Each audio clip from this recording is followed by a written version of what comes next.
What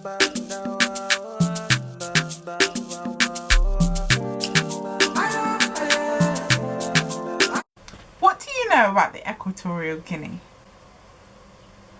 Okay, well, good news. I'm about to tell you some facts about the Equatorial Guinea. Hello, hi, welcome back to my channel. If you're new here, please do subscribe down below.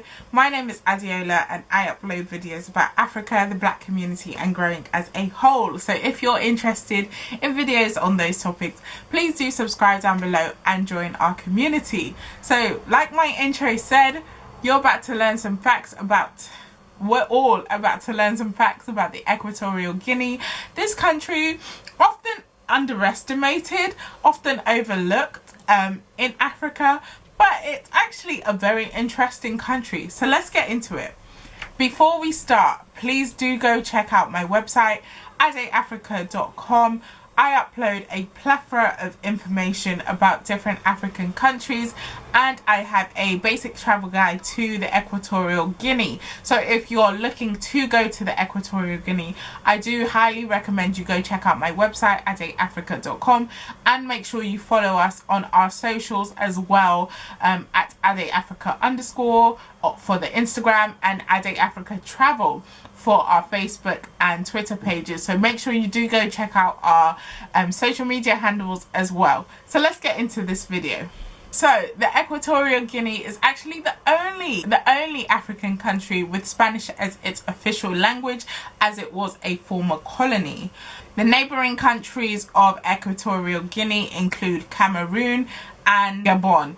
It's located in West Africa on the West African coast, and contrary to the name, it actually doesn't sit on the equator line. In fact, the country sits further up north of the equator line, with only one of its islands being at the bottom. So Equatorial Guinea is actually broken up into two parts: the mainland and the islands. So the islands, the Equatorial Guinea has 5 different islands. So the mainland is also known as Rio Muni, but the 5 islands are called Bioko, which is where the capital is, Corisco, Great Elobe, Little Elobe, and Anobo, with the capital being on Bioko Island. The capital is called Malabo, and the capital, fun fact, is actually closer to Cameroon than it is to mainland Equatorial Guinea.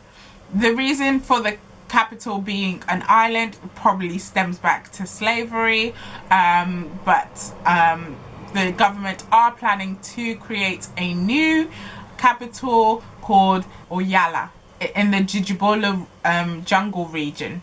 The local currency of the country is actually the CFA, the Central African franc. This would make sense as they have French neighbors, and they though the official language is Spanish, French is also commonly spoken here alongside other indigenous African languages. Fun fact: the country has the highest literacy rates in adults in sub-Saharan Africa.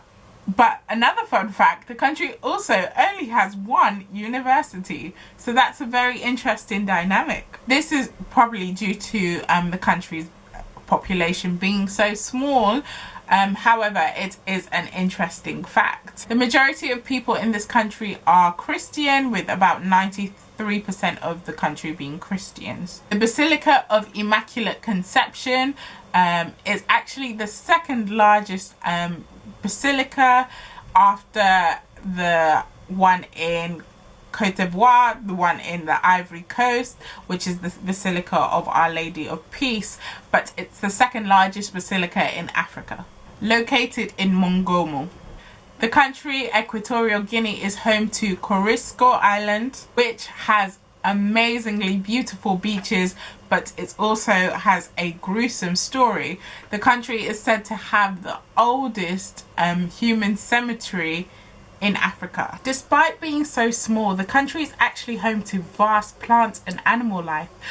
One species includes the Goliath frog, which is actually the world's largest frog. Fun fact: Sao Tome and Principe, which is another African country, is actually in between two of the islands, the island of Bioko and Annobon. So Sao Tome is actually in between those two islands which belong to Equatorial Guinea.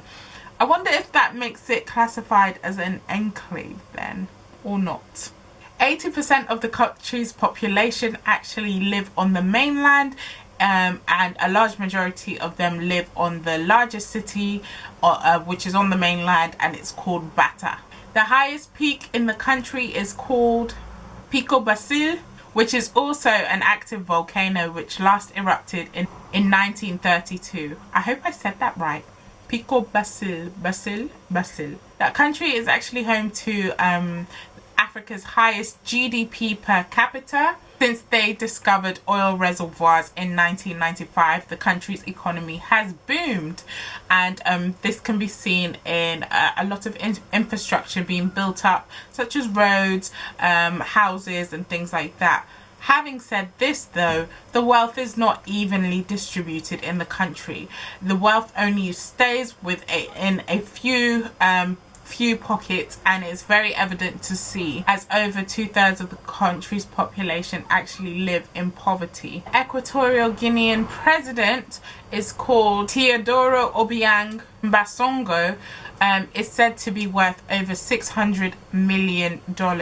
So this just shows you how the wealth is in this country being exploited by politicians. He's also said to be the highest earning politician and Secretary of State in the world. He has ruled for over 40 years in the country, winning against his oppositions time and time again, and he has shown evidence of nepotism as well, as his son is the vice president of the country as well. So you can see that the wealth in this country is only in the hands of a very few. The country is not as ethnically diverse as other African countries. The main ethnic group, which is over 70% of the country's population, are derived from the Bantu people, and they are called the Fang ethnic group. Other ethnic groups in the country include the Bubis, that sounds inappropriate, the Bubis, Dowe. They have a select few of whites and Asians, obviously, who migrate for economic purposes. As I've said, the country is booming in oil, which, fun fact, oil distribution actually makes up over 90% of the country's exports. So you can see they heavily rely on oil, and the government has put in place a new plan that they're hoping to introduce. They call it the 2020 plan, that they're hoping to introduce, as they know that the oil, as they've predicted that their profits on oil are going to decrease by the time it's 2030 to 2035. So they know that it's a finite resource, so they're looking at other ways of diversifying their streams of income. Another fun fact about the country is that they are the smallest African country in the UN. The country, though small, has a lot to offer and boasts a lot to see. It has a lot of national parks. If you'd like to know what these are, please do head to my website adeafrica.com and learn more about the Equatorial Guinea.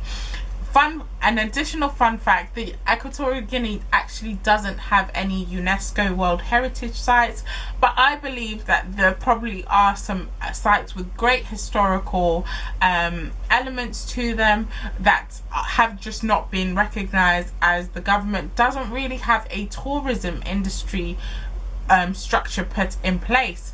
Flights can be very expensive from neighboring countries such as Cameroon, and the country is heavily guarded, heavily restricted. Upon entry, you often see a lot of police or armies on the street. So the country is used to a lot more governmental and political foreigners rather than actual tourists, so they haven't really honed in on their tourism sector, but the country does boast a lot of natural wonders, a lot of natural resources. The country is very, very green, very lush. Do head to my website adeafrica.com if you'd like to know some of the attractions in the country, if you're planning on stopping by in your travel.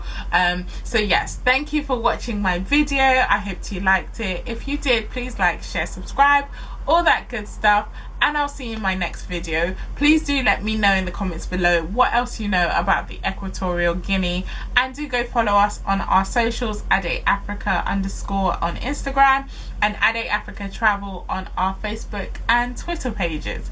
I hope you enjoyed the video, and I'll see you in the next one. Bye.